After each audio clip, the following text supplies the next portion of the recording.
Happy morning, students. Welcome to your geography class. We are doing the chapter North America, location, area, political and physical features. So last time we have covered few important cities of North America. They were Washington DC, New York, Chicago and Los Angeles. Are you ready to explore with me? Okay. So today we are going to talk about few more important cities of North America. These are Mexico City, Ottawa, Montreal, and Toronto. Okay, so let's start. So yes, today's topic is important cities of North America. So let's start with the first city, that is Mexico City. Now, you must be aware that Mexico is the name of a country also, and the capital of that country is Mexico City. After nearly 700 years of history, Mexico City is one of the largest and most important human metropolises on the planet.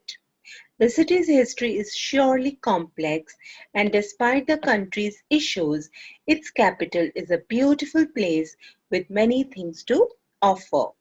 Mexico City is the largest urban center in the country.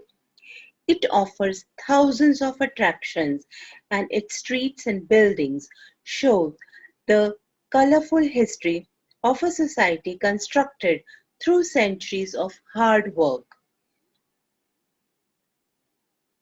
So, Mexico City is the capital and the largest city of Mexico. It is the most populous city in North America. Mexico City is located in the Valley of Mexico, a large valley in the high plateaus in the center of Mexico, at an altitude of 2,240 meters. Mexico City is one of the most important political, cultural, educational, and financial centers in Latin America, and poised to become the seventh richest city in the world by 2020. A country rich in history, tradition, and culture, Mexico is made up of 31 states and one federal district.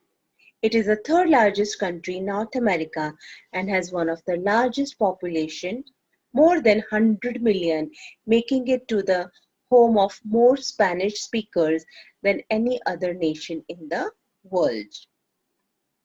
And Mexico City, which is the capital city of Mexico with a population of about 9 million, with more than 20 million inhabitants in the metropolitan area, this is one of the largest cities in the world.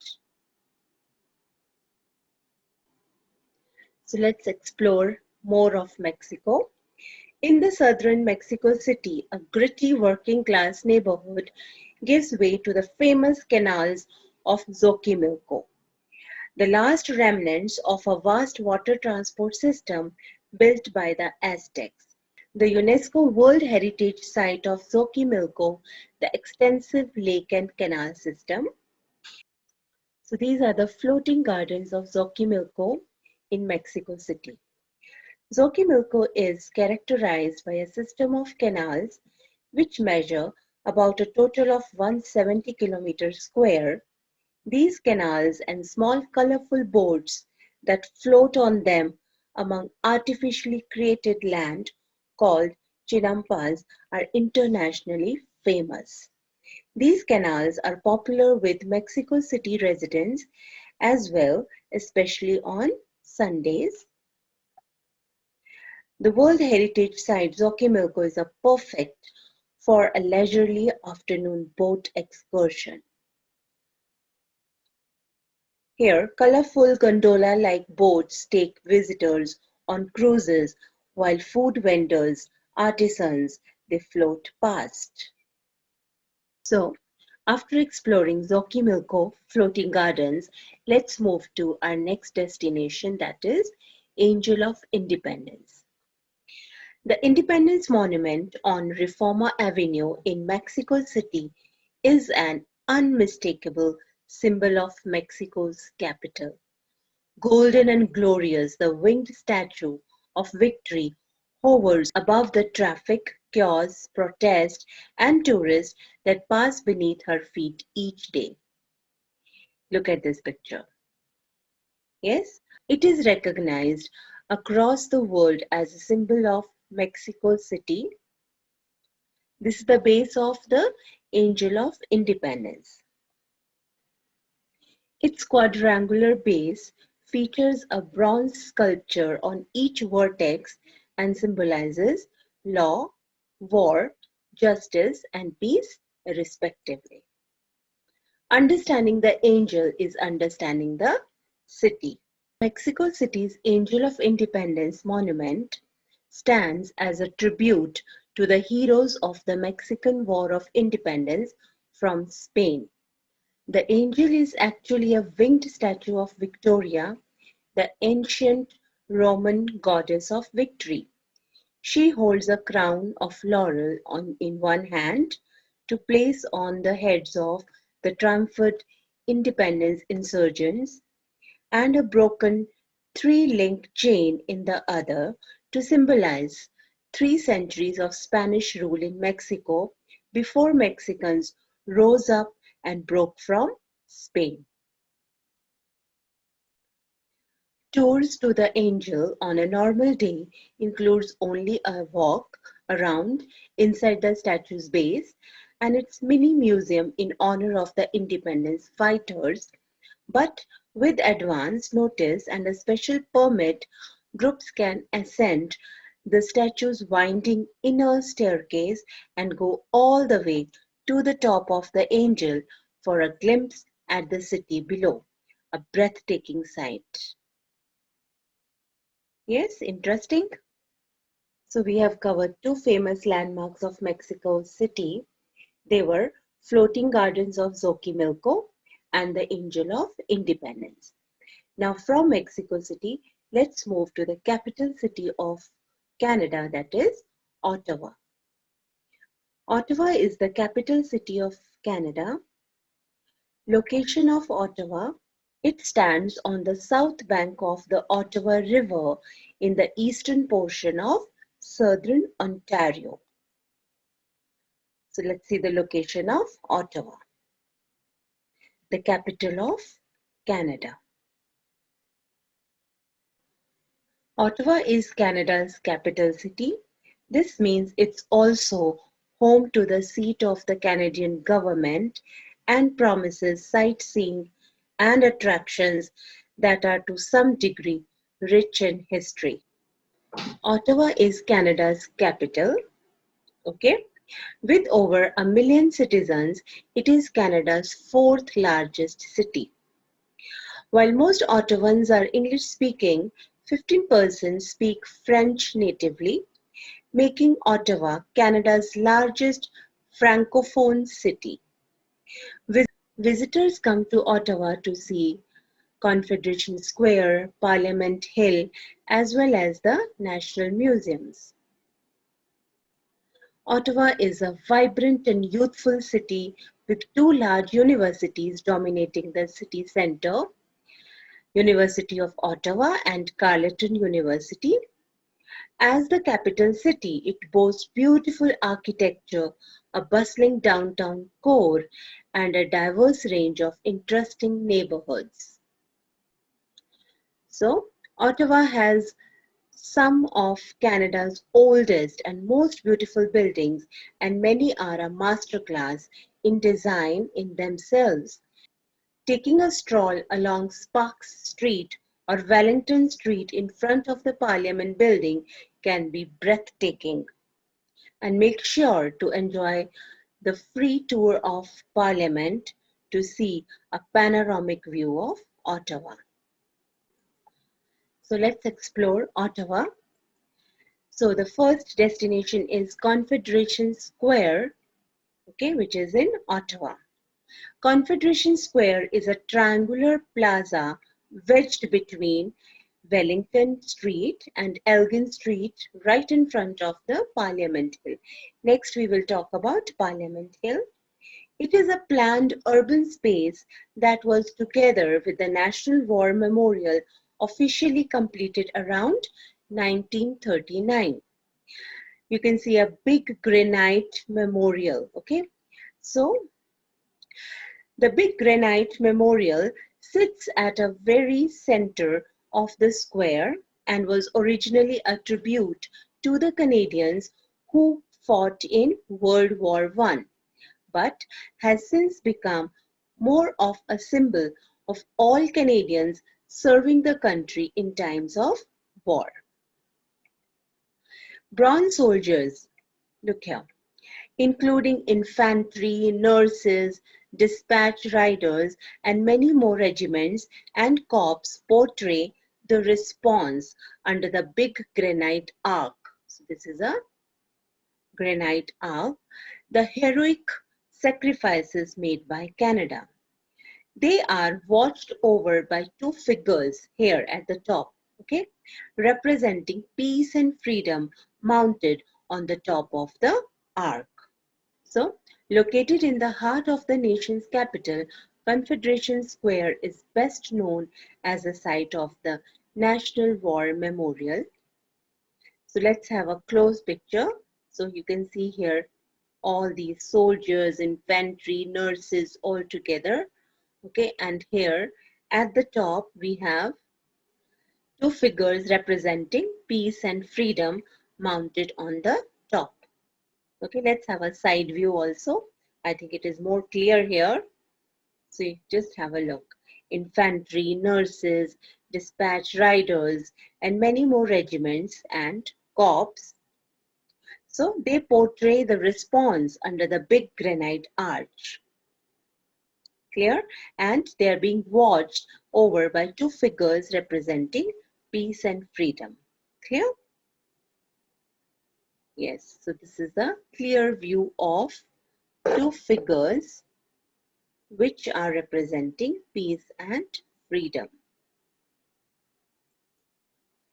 So, Confederation Square is considered the second most important ceremonial center in Canada's capital city after Parliament Hill. Now, let's explore Parliament Hill. Now, this is a Parliament building in Ottawa.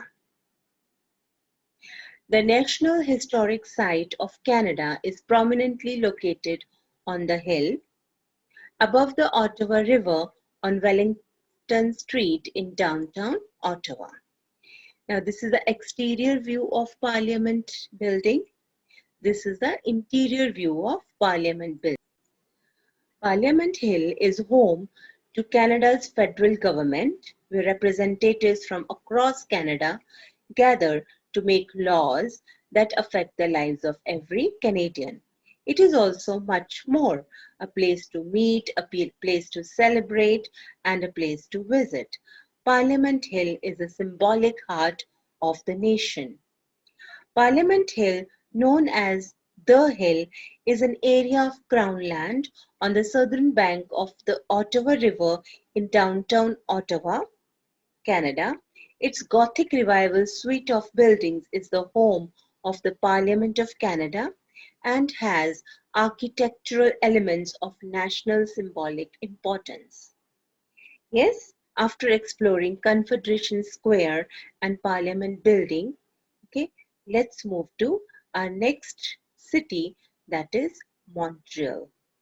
Yes, America's #1 host city for international events. Montreal has hosted the Summer Olympics in 1976. It also played host to Expo 67, considered to be the most successful World's Fair in the 20th century.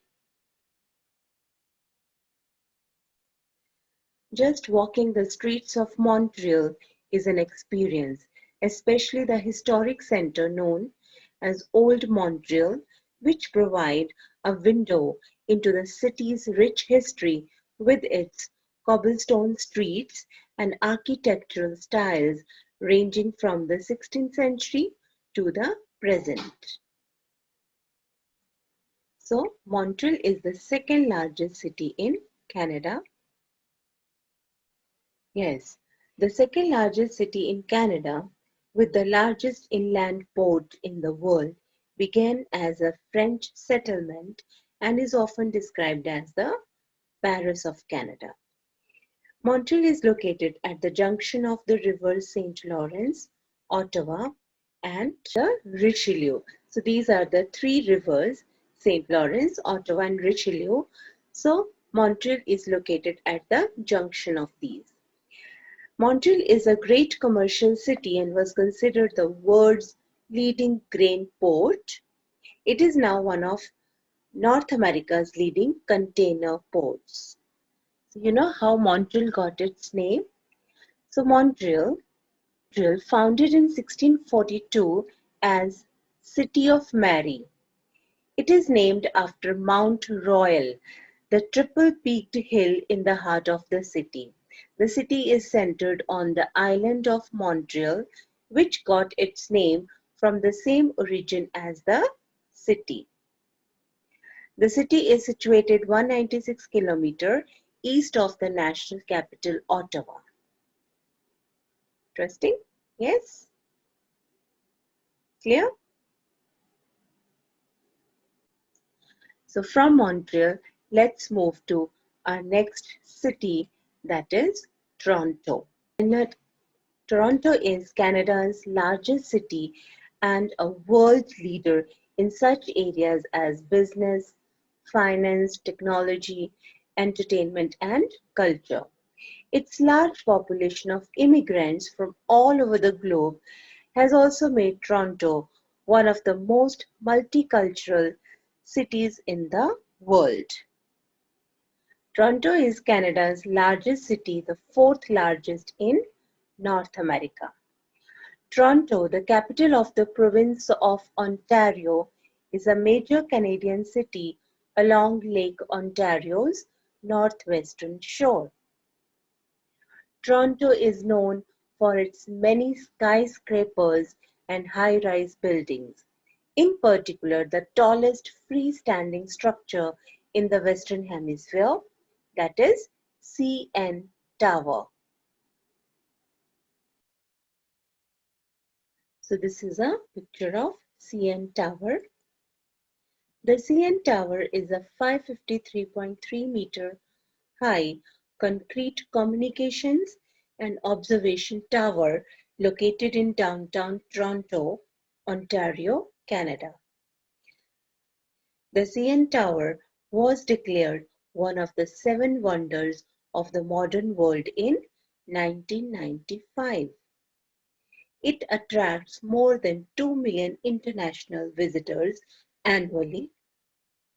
So the full name of CN Tower is Canadian National Tower. Yes, I hope you have enjoyed the whole video exploring different cities, okay, and knowing their importance. Clear? That's all for today. Thank you. Have a nice day.